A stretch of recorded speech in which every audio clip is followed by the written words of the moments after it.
Hey everyone, Tim UDF here for more ZQuest tutorial slash guide slash, I don't know. So today we begin in screen 64 of map 2. We're going to finally continue, and we're just going to start building right away. So let's go ahead and get to it. You know, I've been away from this for a while, but that's over now. We're back, we're going to get some fun things done. We're going to begin with this setup. I don't know if I want to add anything else. Actually, no. We're going to leave it as is right now. So let's go ahead and put some enemies in this room. We're going to put 2 dark nuts in this room. 2 red dark nuts. So Link's going to be fighting some dark nuts, and you don't want them to spawn in here or in here, because those are going to be blocked off. You know what? Let me double check that the shutter I made is okay. It's a shutter.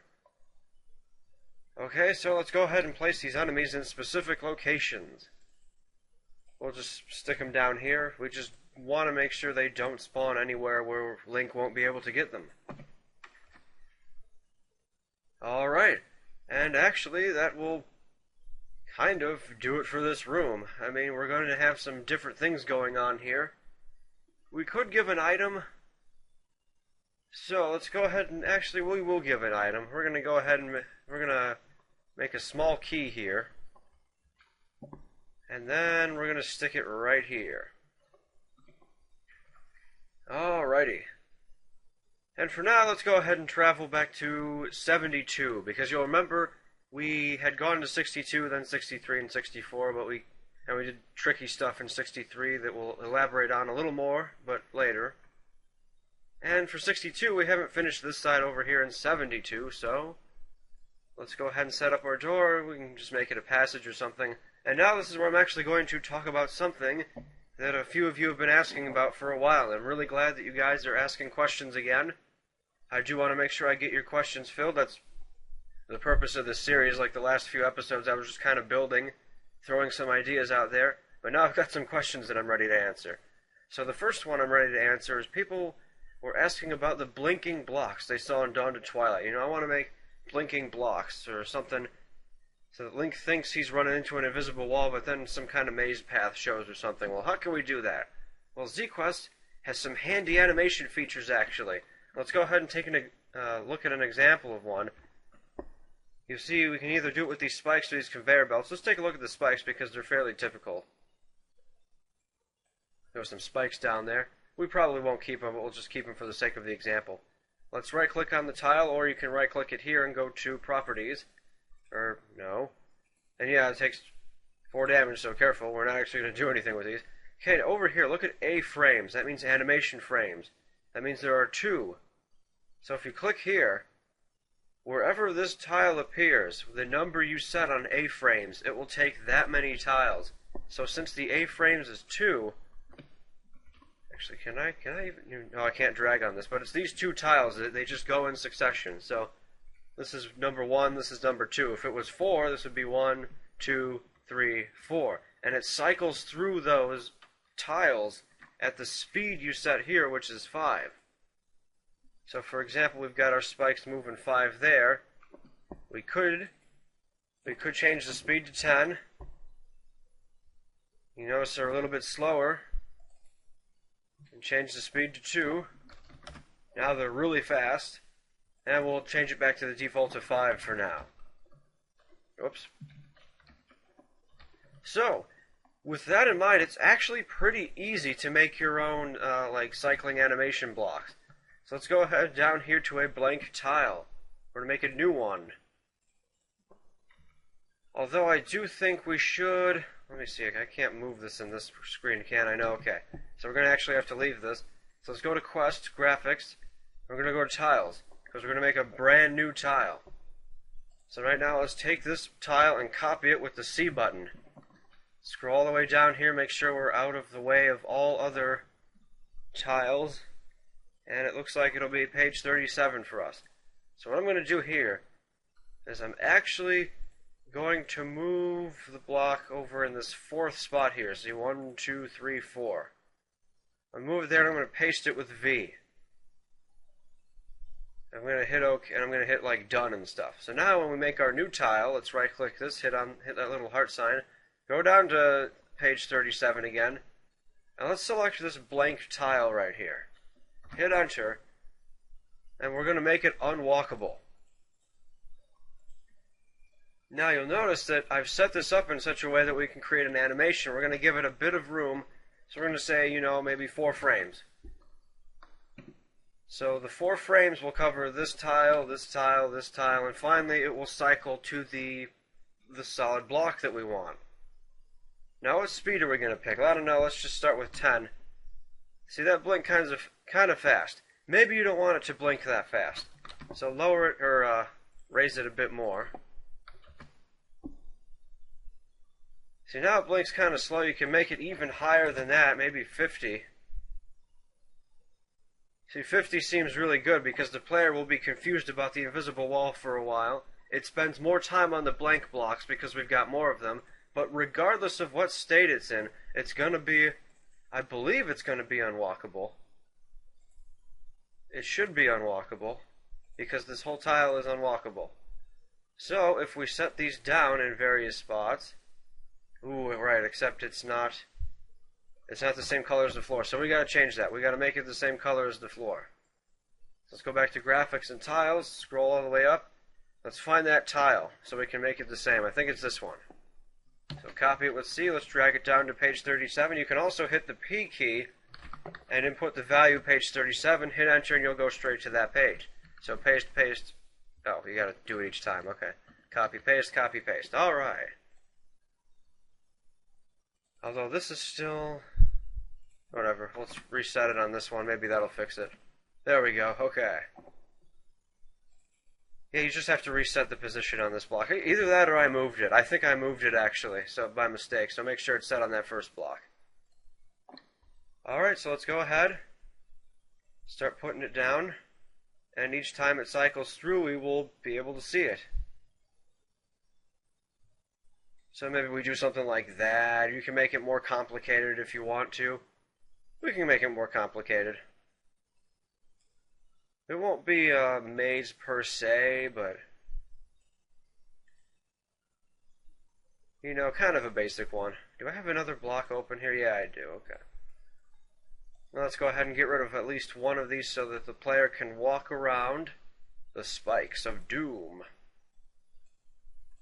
Okay, so there, you've got yourself a flashing animation, kind of a maze, kind of a puzzle, not really.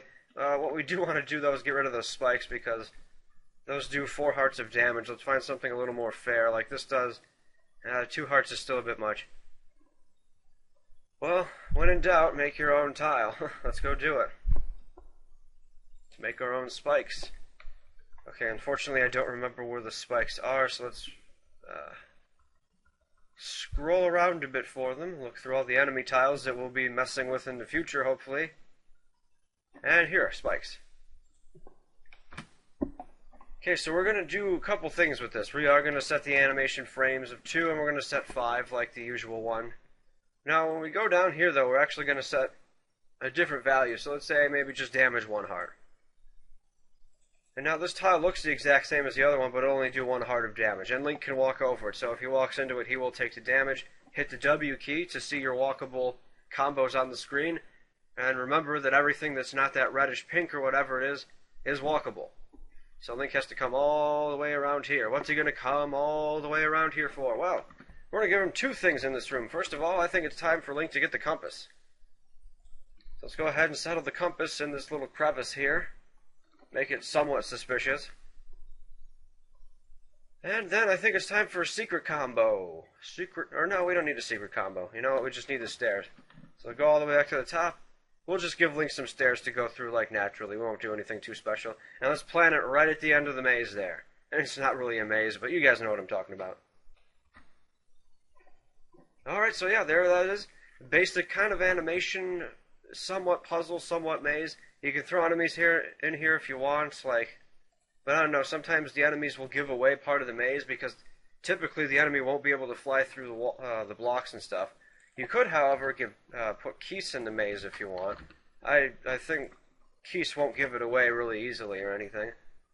So Link's objective is to come in here, go down that staircase. What's he going to do? Well, I'm going to take a break and then I'll explain it. Alright, let's continue. It's a different day, but whatever. So I just want to make sure I clarify one thing. The thing with the compass in this, the ZQuest setup is that you usually want to have it denote where the Triforce piece is. It's not, it doesn't, in the original game anyway, it doesn't quite work exactly how Ocarina of Time and A Link to the Past and all those do, where they point out the boss room. Instead, the compass typically points out the Triforce room, but again, it's your game, so you can do whatever you want with it. So we said earlier we're going to have the Triforce in screen 67, so let's go back to the D map, level 1, and compass now we can set on 67. So when we click OK, you see our dungeon map here. I don't know if you guys can see it actually, but there is a red square now in that room. That means that's where we're going to have the Triforce piece. The power of the Triforce. Let's go ahead and swipe these stairs because that's right, we're going to do a tile warp. So remember to set your way back out before you do that. Let's go ahead and set these on 176.80. And now we're going to tile warp to, I believe it was screen 56 I wanted. And we're just going to have an entrance exit, which should work.